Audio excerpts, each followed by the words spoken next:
So I remember my parents saying to me, so we don't have to stay for the jump off, can you make Casper knock one of the poles? And I feel like no horsey parent has ever said that to a horsey child before. Have you ever done affiliated show jumping? I just turned around to him and was like, yeah, I've jumped fillers before. And I think he was just a bit taken aback.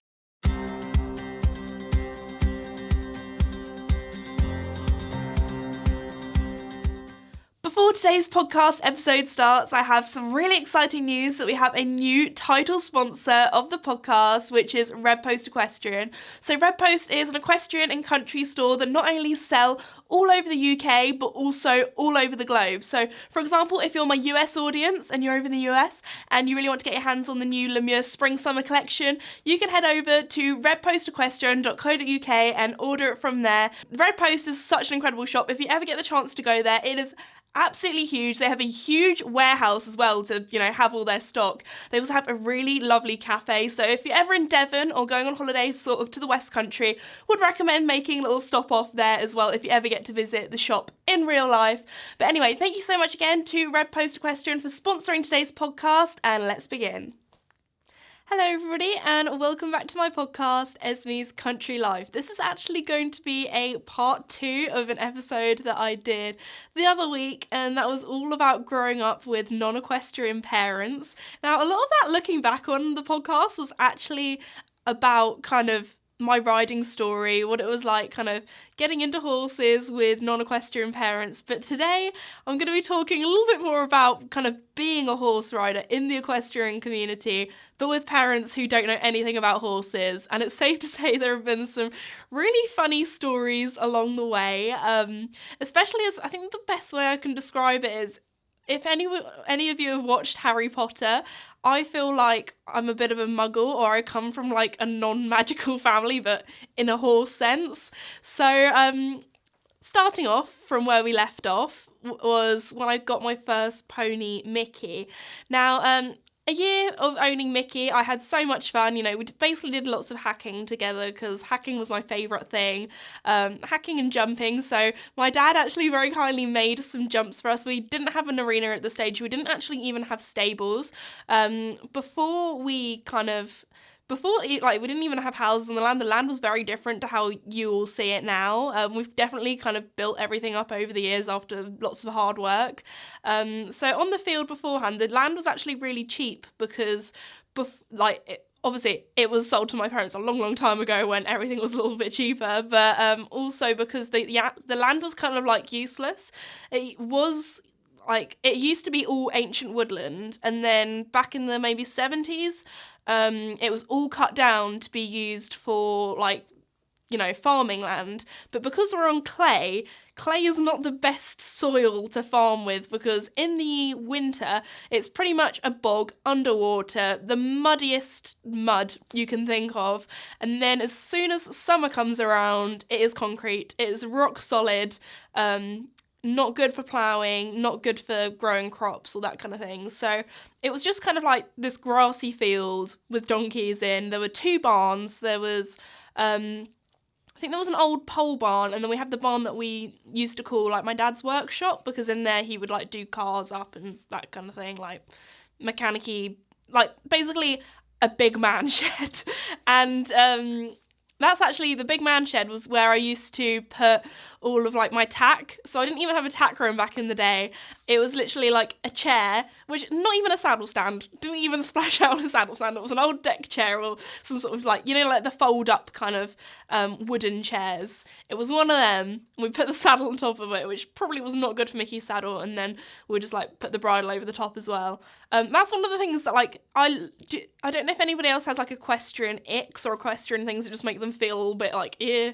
I have that when I look at back in the day. I would only undo, because I was lazy, but also I didn't know this was really bad for your saddle and things like that. I would only undo the girth on one side, so my saddle would always have the girth attached on one side.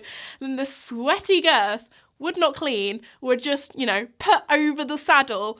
How bad is that? No, that cringes me out. I can't. Now I'm so good at cleaning my girth afterwards. Could not imagine putting a dirty, sweaty, muddy girth just on top of my saddle. No, girl, what were you doing?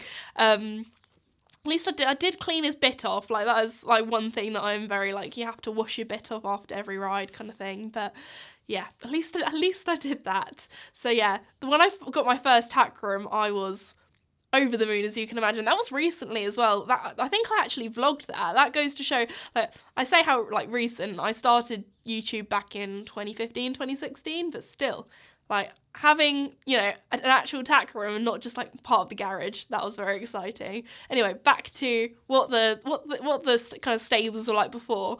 So one half of the shed that was my dad's workshop was actually like the donkey's stable. So there was like a little concrete area, and then we had this pole barn that I think actually fell down or blew over in a storm.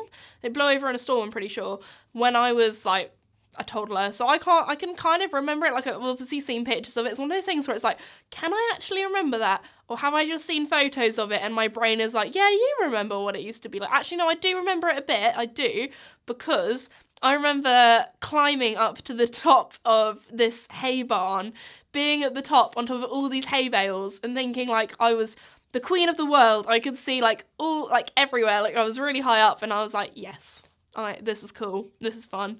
Like, I was definitely a climber as a child. We had this apple tree in our garden. My mum always loves to tell the stories. I feel like every parent has like not an embarrassing story, but like a story of you as a child that they love to tell everyone.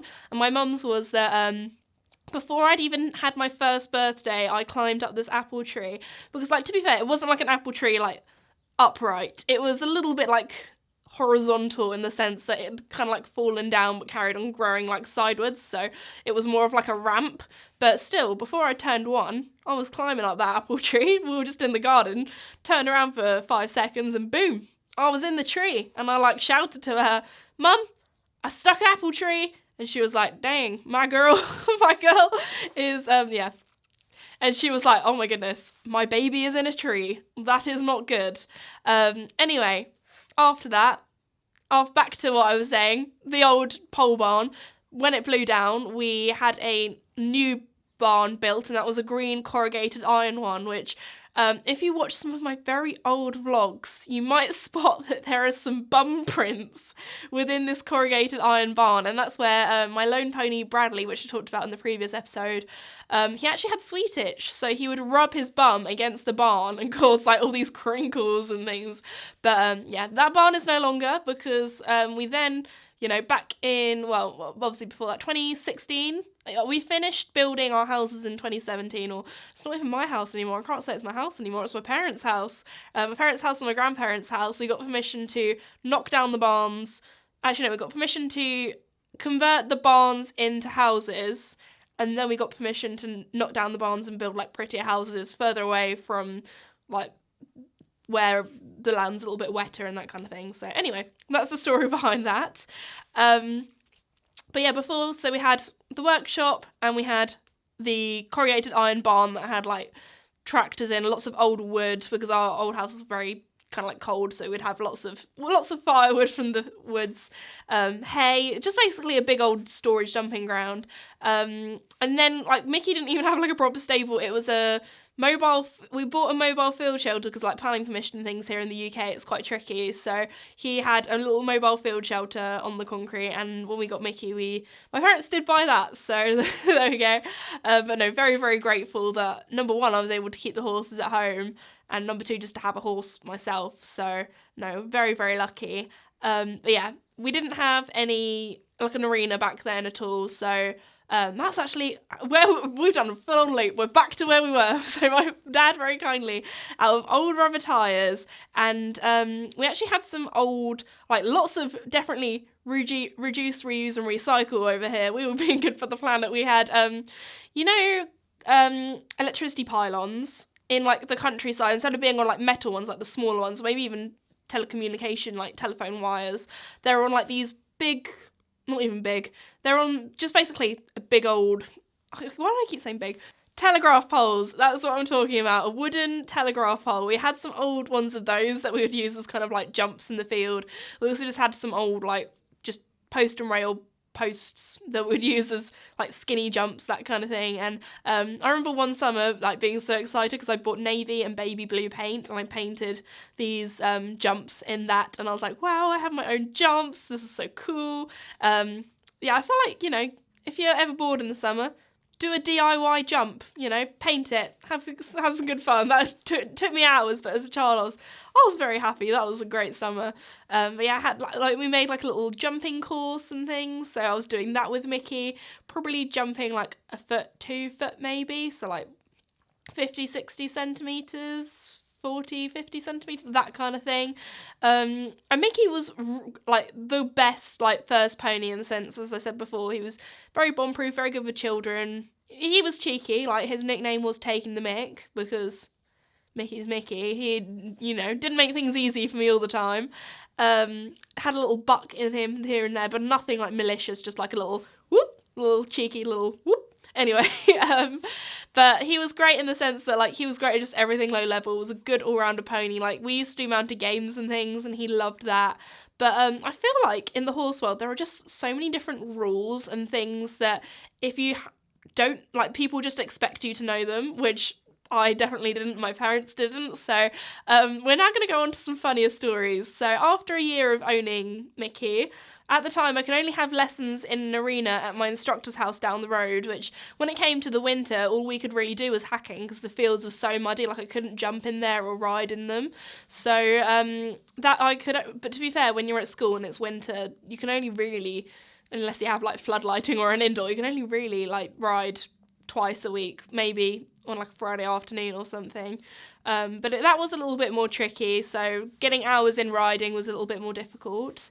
So after a year of owning Mickey, my parents came to the decision that we kind of needed to get a trailer so we could get him out and about. I really wanted to start Pony Club because a lot of my friends at school were doing Pony Club, and I was like, asked them very kindly if I could do that. And one of my mum's like best friends, she did Pony Club with her child, so my mum was like, okay, I'm gonna have a friend there, I'm gonna have someone that I can talk to that's not like, well, it is horsey, but we can talk about non-horsey stuff together, so it's all good, because my mum like didn't really have a clue about a lot of horsey things. So my dad actually he sold his car so he could buy me my horse trailer, which little me was very, very grateful. You know, you don't get many dads out there that you know, would sell their car so their daughter could have a horse trailer. So this was it was a third-hand horse trailer. Obviously I had to make sure that I had a good base, because like horror stories of wooden base trailers where they go rotten and the horse gets a hoof through, oh my goodness, nightmare fuel there. So it was a safe trailer.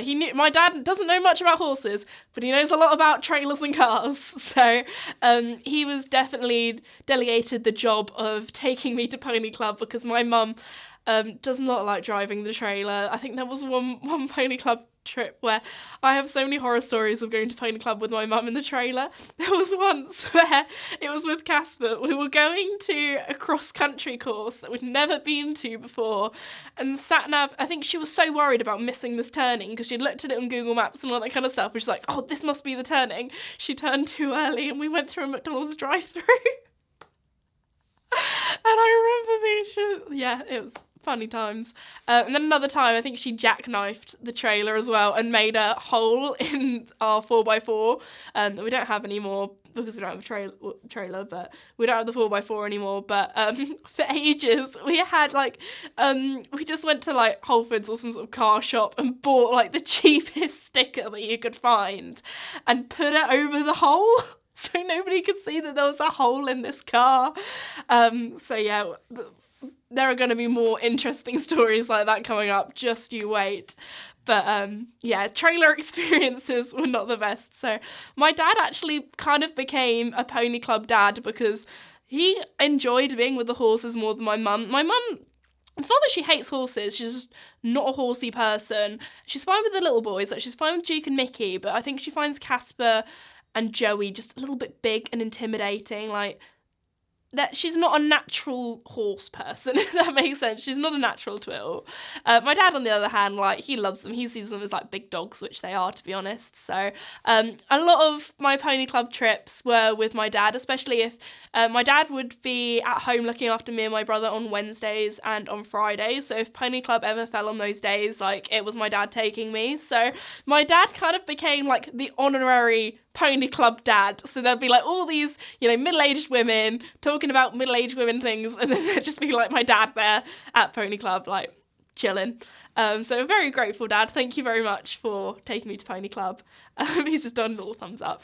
But anyway, we had this sort of running joke that whenever we went to pony club, we would get told off for something, because between the two of us, like, kind of like coming from a non-horsey background, me like growing up with horses, but anyway, as you heard before the story, there would always be something that we would either do wrong or we would get told off for. So for example, we were always told, like, oh, we weren't parked in the correct place. Actually, my dad, the pony club mums softened up and sweetened up to my dad, because they were like, if anyone had any trouble with their car, with their like lorry, with like reversing, if anything was stuck in mud, my dad was the man. He was the man that would sort them out of trouble. Needed to jumpstart a car with some leads, he had them. Like, so, at first, there were some frosty women that were a little bit not so friendly, but it was all good in the end. But yeah, we'd always get told off for something. I can't even remember what these things would be now. One of them was like, we'd parked in the wrong place or parked on the grass when there was no other place for us to park, or like there was a Mickey wasn't tied up properly, which was probably a good thing to be called out for, because could have injured himself with the way he was tied. Like, he wasn't tied up with a quick release knot, he was tied up with literally just like a normal knot, which probably isn't the best. Like being tied to a hay net when you're not supposed to, a hay net being tied to the back of the trailer. When they changed that rule, you weren't allowed to do that anymore. Just like little things like that. But actually, I've just remembered another funny story of us getting told off of one of the, like, not horrific, but as a 14-year-old girl, I remember this, like, hitting me a little bit. It was when I had it was when I was riding Casper mainly, so I was 14 at the time. Had a bit of a tricky time with him being a young, fresh green horse, and I was at this pony club rally on a Friday afternoon. Now, Friday afternoon pony club rallies with Casper were very chilled. It was like a male instructor that couldn't care less how you were presented, kind of thing. It was also like an awkward stage for me being 14, because that was the sort of stage where I kind of like started having periods and things, and my pony club actually, I don't think they changed the rules. They have changed the rules now, because I know someone that's still in pony club, so you can wear black, navy, like, or maybe even grey, like dark coloured, like presentable, plain, neutral breeches for pony club. Back then you had to wear beige, or you had to wear like white or like canary yellow, or basically like the really impractical colours, which is not good for washing. And at pony club camp they would allow you to wear like black breeches or black jumpers, because it was a bit more practical. Not everyone had 5 pairs of breeches to wear every single day for camp, which is understandable. So for like these Friday afternoon show jumping rallies, I would go with my black breeches on, like maybe like a pony club like polo top. It was a really hot day as well, so I wasn't wearing my long sleeve one. We had like long sleeve white ones, and I had a rule, I don't know if this is still a thing, that you had to wear long sleeve for jumping for safety reasons.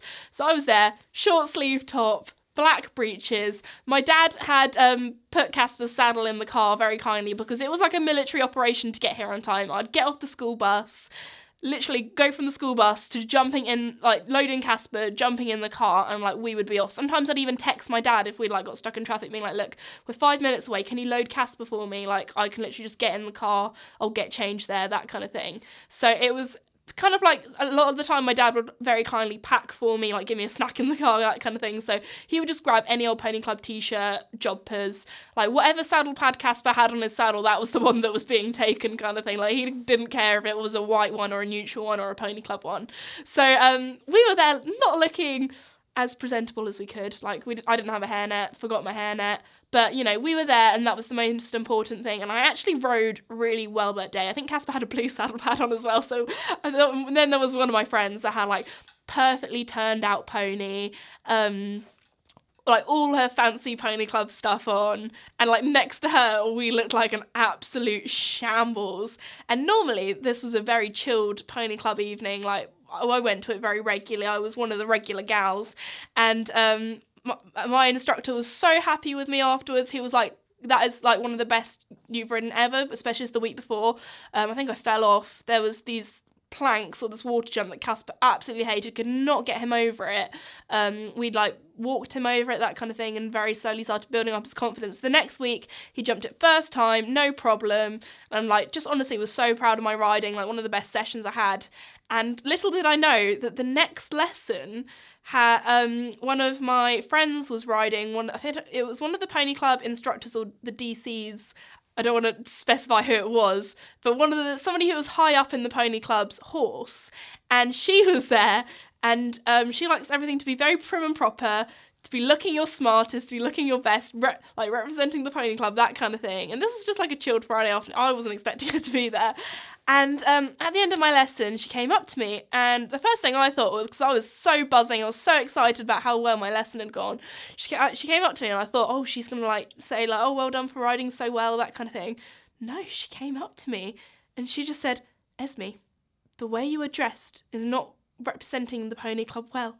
You know, maybe if you, I think it was something along the, I can't remember exactly, but it was something along the lines of, maybe if you tidy yourself up, your riding will tidy up as well, or something. And I was like, oh my goodness, I have just been burned by a middle-aged woman shouting at a 14-year-old child. Like she didn't shout, but she just said it in a very like unkind kind of like, you know, when like a teacher takes you to the corner and they're like, can I have a word? And you're just like, oh no, this isn't good. They're going to tell me off, but like not tell me off, but you're like, oh, this is, yeah. It was that kind of situation. And I just remember being taken aback a little bit. I was like, oh my goodness, this is like Friday afternoon chilled show jumping with like my instructor kind of thing. Like, and I've just kind of been violated. So yeah, there we go. That was one of the times, well, I've been told off a lot of times. Like, not for doing anything naughty. Like, I was never a naughty child. Like, there were people at my pony club who would, you know, go out and win all the competitions, be very well presented, but at pony club camp they wouldn't sleep. They would be escaping out of their dorms, they'd be going in the boys' rooms, they'd be, you know, wild childs, and they would, you know, that I would say was more of naughty. Like, me not wearing like the right coloured saddle pad, ooh, someone tell me off. But anyway, I got told off probably not for wearing the right stuff quite a few times. I remember, oh no, it doesn't make me cringe, but I just feel so bad for little me. Also, another sort of rally that I used to do back in the day with Mickey now, I used to do, this was one of my favourite days ever. It was Wednesday pony club rallies at like, when we did junior camp, there was this like big field, and we would go there every Wednesday. I don't know if it was every Wednesday, or maybe it was like once. In the summer, I think it was every Wednesday, actually. It was my favourite thing ever, because we would do like an hour of badging. Now, if you do pony club, you'll know what badging is. So basically, it's a bit like, you know, in Brownies or the Scouts or Girl Guiding, you do badges, but pony club, so it was like kind of horsey. I got so many badges that it got to the stage where they would run out of things to do, because they wanted to make stable management fun for kids. Like, if you just be like, oh yeah, we're doing a lesson about, you know, horse worms, you'd be like, oh, it's, you know, a bit boring. Or like, we're doing a lesson about, I don't know. So for the kids, they'd try and make it fun. So I absolutely love this. This is sort of like primary school age, and it got to the stage where they kind of ran out of badges, because me and my friends had done them all. Literally, I think I've kind of shown it in videos, but I still have my pony club jumper, full on badges down both sleeves. I was dripping. I was there. I felt like because I always felt like an imposter in the horse world. I never felt like I was good enough. I never felt like I was a proper horse person. But me there with my pony club badges on, I felt like, oh yeah, I have been in pony club for years. I've got all these badges. I am a professional. I know my stuff.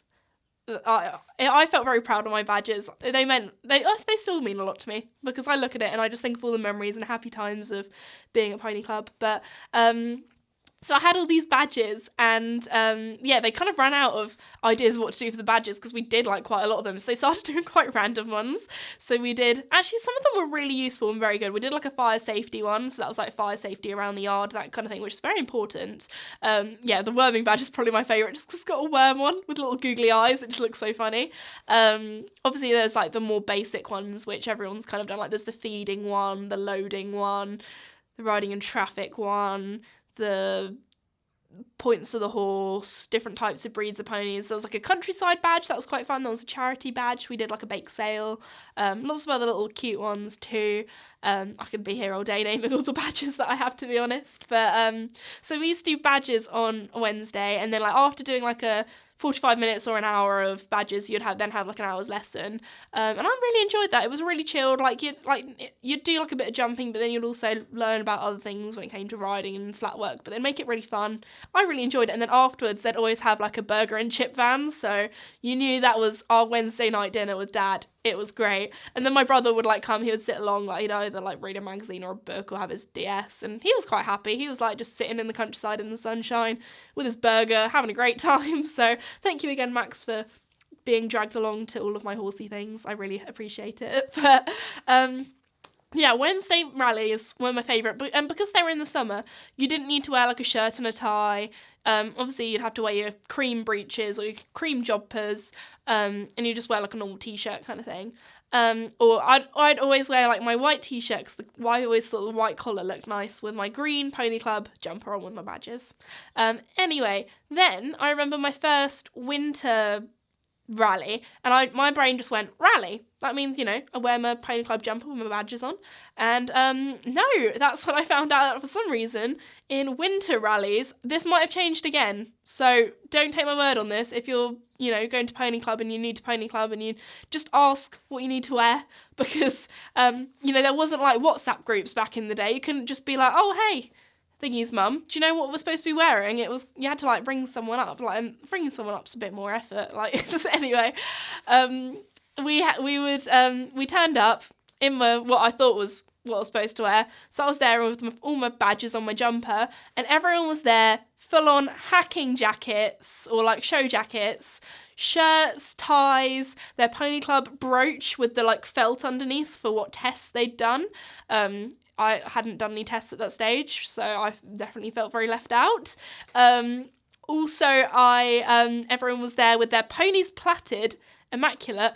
I was there with Mickey, not plaited, probably had a poo stain on his bum, and had a jumper on, not my hacking jacket. So I felt very underdressed, and I was like, oh no, we've messed up here. I'm going to get told off. But luckily, I did look a bit ridiculous, because I had like a white polo top on with a hacking jacket on top, because one of the boys had a spare one that they'd outgrown or something, so I wore that. And I just remember being like, oh goodness, I am an embarrassment. Everybody here knows what to do, and their parents have been coming to Pony Club for years and are all friends from doing Pony Club, and I'm here like, I don't know what I'm doing. But we did stable management for, I think, like my D+ or something, and then we did like a little practice ride, that kind of thing. Like, it was really good, like I had fun, but I just remember being there feeling very imposter syndrome, like I don't belong here, I'm not wearing the right stuff, and I felt very out of place, and yeah, it's not a nice feeling. I remember my first Pony Club rally, everyone wearing their Pony Club stuff, and I was there like in my blue hat silk and a matching blue t-shirt, because I feel like matchy wasn't a thing back then. I don't know if I kind of made it a thing.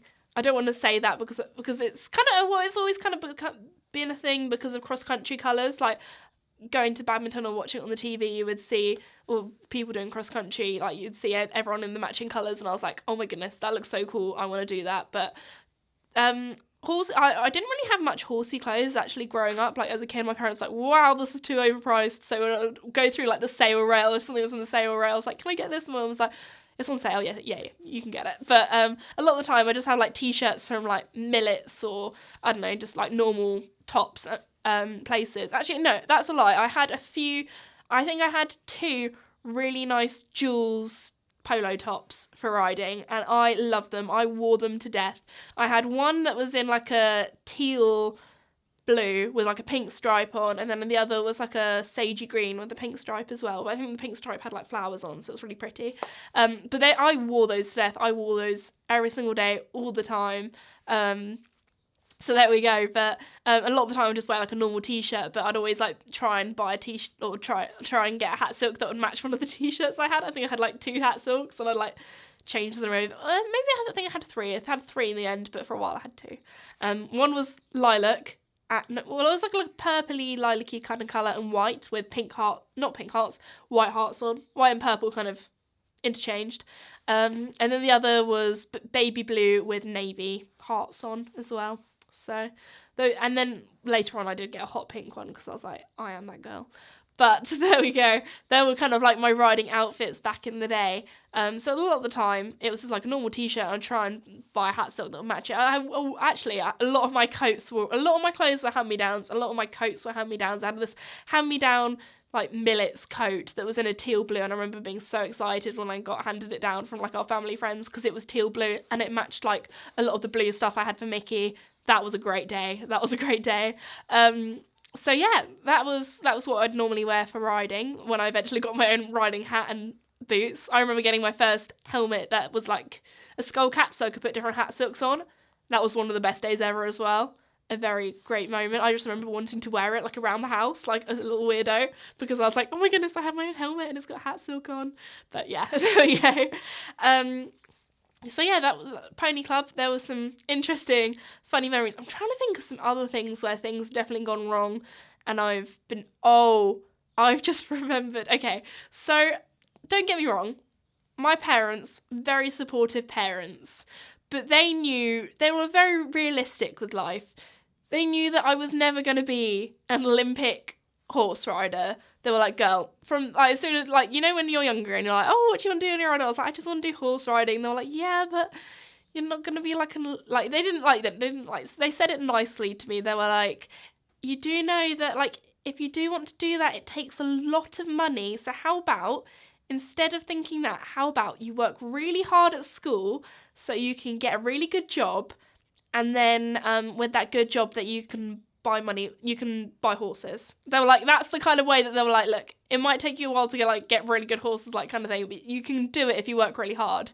So that was kind of their way around it. They're like, look, right now, we cannot afford to get you the best ponies in the world to do really well at competition. And I think at a young age, I kind of, like, I've always been a very competitive person, but I've never been competitive when it comes to horses, because I think from just like a young age in general, I kind of realised, especially when I went to shows, like, a lot of my friends had advantages over me when it came to riding. For example, they had arenas at home, or arenas with floodlights, so when it was dark they could still ride, or when the ground was wet they could still ride. They had parents that were horsies, so a lot of my friends, their parents would ride their ponies for them during the week, so they would be beautifully schooled, well-trained, do everything perfectly at Pony Club or at shows for their children, which I'm not saying this is a bad thing at all. I will probably do that for my children. I would much rather my child has a safe pony that's well-behaved and well-trained than them have one that injures them or sends them to hospital or, you know,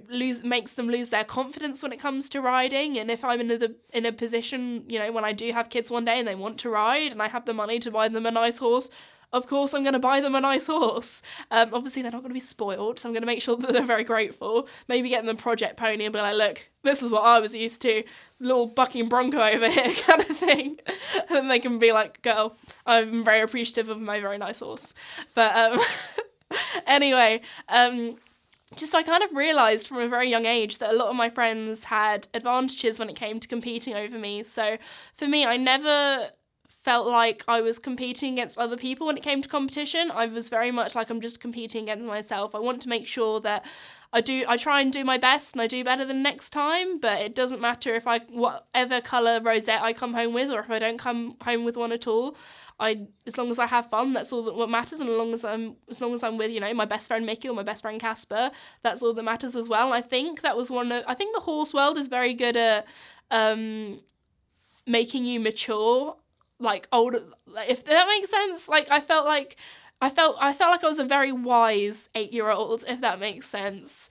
And I feel like the horse world teaches you so many lessons about life, about hard work, about people having, there's a lot of people out there that maybe, have nicer horses than me, but I was still, like, I felt very lucky and very privileged to even have my own horse. I still had friends that were back at the riding school that were still riding there, or even had friends that used to ride at the riding school and then their parents could no longer afford to give them lessons anymore. So I knew that I was very lucky, and I was very, very grateful for that. And I feel like you can see a lot of spoilt children maybe in the horse world, where they're so used to getting everything that they want that when they don't, they have like a tantrum or something like that. And I definitely wasn't that at all, and I'm sure my parents can agree with that. But when it came to competition, it never, like, there were so many horsey mums that were so competitive, and I think part of that is probably because they want, I can understand it to an extent that they want their child to do the best, to be the best, because they now have those opportunities that they weren't given maybe when they were younger, to have like the best horse or the best trainer. But also, I feel like that's more off-putting for the child if you push them too much. It needs to be fun, and at the end of the day, a child's a child. Like, I think a lot of people have said to me or asked me, like, or in like Q&As asked for advice, like, I think this is something you focus on definitely when you're younger, and I had this as well. I felt bad because I was put in groups at Pony Club with kids younger than me, and they were probably only like a year or two younger than me, but when you're a child, that seems like a way, way younger. And then the friends that were my age, they were all competing at a higher level or jumping at a higher level, or were in a better group. And I always felt a little bit sad or disheartened that, I felt like I was below average. I wasn't at the level that I should have been at. But again, I was still very mature in the sense that I knew I was very grateful to even have my own horse. And I think you've got to remember that in life everyone has different pathways. Some people's pathways are easier than others, and that goes for life in general. And I definitely learned that at a very young age too. So if you do feel bad about that, don't you worry, because a lot of the professional riders that I've spoken to actually started riding a lot later, or didn't even, like Holly Smith, she was saying to me she didn't even like compete until she was 18, I believe. And like my instructor Trevor Breen, he didn't do like horses competitively until like a lot later. Like, he was a university teacher for a while, I'm pretty sure. So, or professor. So it goes to show that, horses is definitely something that if you want to do competitively, or if maybe now's not the time where you can't afford a horse, or it's not for you, it's a sport that anyone can pick up at any age. And I think there's a lot of stigma behind, starting late at riding. A lot of people feel like, oh, it's too late for me now, or that kind of thing. But I know people that have started riding in their 40s and now they absolutely love it. They have their own horse, and it's definitely something, like, even people who maybe have had kids themselves or have had a baby and have had to have time off riding, it doesn't mean that you can get back to where you were. And I was going to say I've had time off riding, not really. I kind of stopped progressing with my riding when I was doing my A-levels or my exams. So I did a lot of competing with Casper for the Pony Club and things until I got to maybe like 16, so around kind of the time when my YouTube started taking off. And I'd say from there, I wouldn't say my riding went down, and maybe it did a little bit because I wasn't riding as much in the sense that I was really focusing on my exams. I didn't do as much like competition, so technically on paper my prime when it came to competing was probably when I was like 15. That's when I probably got my best like show results. Actually no, that's a lie. I have done some done pretty well in like dressage and things with Joey, but show jumping's my main thing, and that's something I haven't really got back to in a while. But also, yeah, I feel like it's something that you can get back into, and even if you've started late, it doesn't mean, you can't do it. It might take a little bit more hard work, and your thighs might ache a little bit more when you first get back into it, that is for sure. But I think that's one of the things I really want to change about the equestrian world. I don't want it to feel like it's a sport where you have to be born into, or it's a sport where you have to do it from a very young age to be able to do it. I feel like it's an incredible sport that anyone can start at any time if you can. So you know, it's not, you don't have to be a certain age, you don't have to be from a certain family. Just go for it and have fun, and that's the main thing. So that's my little message. But to make things a little bit, I feel like that was a little bit serious there. I felt like we went a little bit deep there. So we're going to go back to a light-hearted story that I remembered of back in my day when competing with Casper. So going back to me, like, enjoying competing, but never being, like, it was never that serious. It'll never be that serious kind of thing. So, my parents, like, they were very supportive. They were very supportive of my academics and my schoolwork as well. So, but they were like, okay, this is something that my daughter really loves. Obviously, she's not going to go and be an Olympic show jumper. We don't need to put pressure on her in that sense. They probably put a bit too little pressure on me, which, you know what, kind of was a good thing, because it made me feel like I was doing it for me. I know a lot of my friends, they had very pushy parents. They felt like they had to do it, or they had to do competing and had to do well. Like, there was actually, I've heard some horror stories at shows. There was one mum that said to their child, this was in like one of the lower classes when I was volunteering at a show, she said to her child, if you don't canter the whole show jumping course, I'm talking this was like cross poles. This was a cross pole class. She said, if you don't canter the whole course, if you break back to trot, you're going to have time taken away from your iPad. And I was like, girl, you cannot threat a 5-year-old. What is this? I remember also at, I think it was a pony club mounted games competition, somebody saying, if you don't win that race, or like, no, it was the opposite, it was with bribery. They said, if you win that race, I'll buy you a new DS game. And I was like, Mum, did you hear this? I'll go and win my race. Can I get that, please? No, I didn't actually say that. I was actually a little bit horrified that parents are using bribery to make their children win. My parents were just like, have a good time, sweetie, have fun.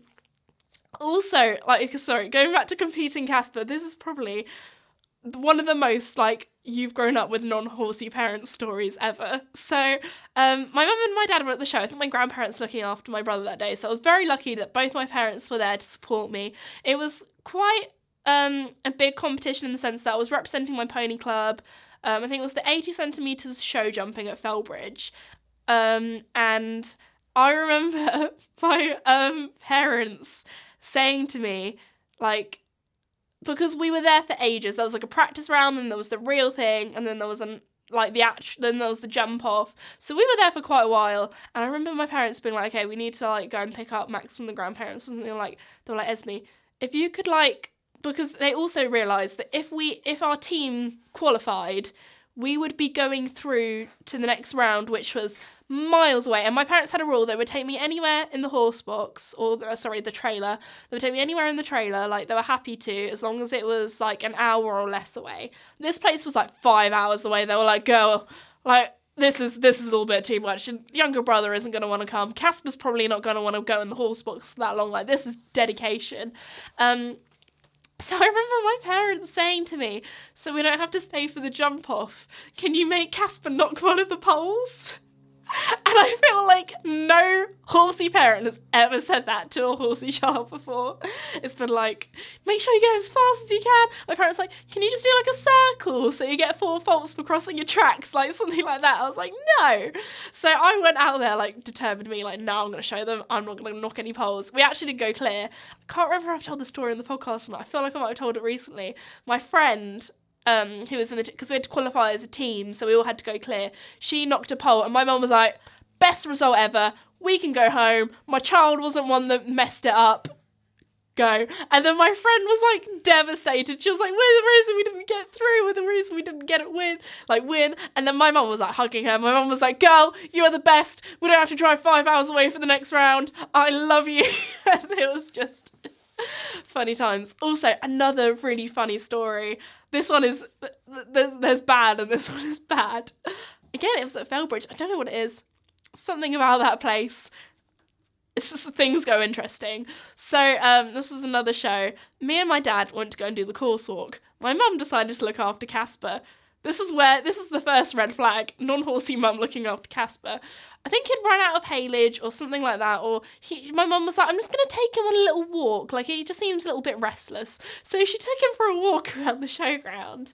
And that's when he bolted. So I was walking back from walking my course with the show jumping, and I heard all these people shouting, loose horse, loose horse, loose horse. And then I was like, you know, that it's like that meme where it's like, whose horse is that? And then I realised, oh no, that is my horse. Casper zooming by. I was like, oh, dearie me, this is not going to go well. My mum ended up, he was like running across the showground. There are some like, I don't know, I haven't been there for ages, so I don't know if it's different now. There are some like field paddocks down this track.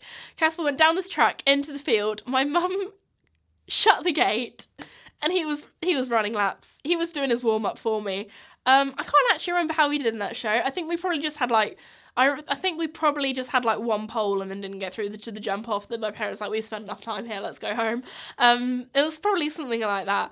But another funny story where it's always when my mum takes Casper on a walk. Note to self for past Esme, don't let your mum take Casper for a walk at a show. So you can imagine, show day, Casper's beautifully bathed, beautifully clean. Go and do my course walk. Mum takes him for a walk. She was like, oh, I'm just going to let him have a little bit of grass in this grassy patch in the car park. That boy, first thing, he is down. He is down on the ground like he is an army cadet. And he is rolling. Grass stains, mud stains, everywhere. He is Casper. It was embarrassing. Tried my best to wash him and brush him and groom him, but there was still a bit of a green remulant. That is a tongue twister for someone who's dyslexic. I'm just not going to try. I'm not going to try. Remnants. Is it remnants? Yes. There was a bit of green remnants left to him. So I was there, doing my show jumping around, riding a pony who represents the Grinch. And, I think we actually did well in that one, though. You know, maybe it was a good luck roll. Maybe, you know, take that with some advice. Maybe your pony just needs a good luck roll. But there we go. I feel like that is probably me exposing myself and embarrassing myself enough for one episode. I'm sure I would come up or think of some more embarrassing wait. This one's not even that funny because I feel like if you're outside the UK, you'll be as clueless as I am. But this story always gets me. So in the pony club, when I first started doing the big girl show jumping, it was called the 75 plus centimetres show jumping on a Friday after school. And when I was finally jumping that kind of level on Casper, I was like, oh my goodness, I've made it. I'm with all the senior girls on the show jumping team, that kind of thing. And I remember my first lesson, this guy instructor talking to me, like, because he wanted to, know, because I think we were all kind of new. It was the beginning of, the year kind of thing. It was at the beginning of the year, and he was kind of wanting to, get to know everyone. I think he was maybe, a new instructor. So he was asking all the, kids what age they were, what they were jumping, how long they'd had their horse, general stuff when you have a new instructor. And then he came over to me and he asked me, similar sort of questions. And then he said to me, oh, do you do affiliated show jumping? Now, in the UK, affiliated show jumping is when you're, registered. So your pony is, registered to, I don't know, either BSJA for show jumping, BD for dressage, that kind of stuff, which is British Dressage, British Show Jumping Association, if you didn't know, for my international viewers. So I'd never really heard of this before. I wasn't big into competition back, I'd done a few competitions with Mickey, local shows, but I was new to the show jumping / competition life. So when he asked me this, have you ever done affiliated show jumping? I just turned around to him and was like, yeah, I've jumped fillers before. And I think he was just a bit taken aback. He was like, no. Affiliated show jumping shows. And I was like, yeah, I've jumped fillers at shows. And he was like, no. Have you done any registered competitions? And I was like, no. I was like, I've jumped with the pony club at a clear round, but that's about it. And he was like, okay. This girl, she's not too bright. This is where we're starting with. We've got a lot to work with. So, that now when I think of that, it always makes me chuckle. So, yeah, that is when I learnt what affiliated show jumping meant, even though I had jumped fillers. So, yeah, we're definitely going to finish it on there because I've exposed myself enough. Please DM me some interesting... Actually, maybe I should do that as a whole podcast topic. I'll have to put a question box or I'll put something on my story at some stage and you guys can reply to that or message me. Maybe I have to try and make like a podcast email, so maybe you could email me. Like, maybe that's a good idea, because I'd love to hear embarrassing horsey stories from you guys, because hopefully it's not just me that has been through things like this, where it's like, oh no, I've thought of more, but we're really going to have to finish it here because it's going to be way too long. Maybe in the next episode I'll have to add some extra ones in there as like a little bonus. Yeah. Anyway, thank you so much for listening to today's podcast. I really hope you enjoyed it, and I'll see you in the next one. Bye!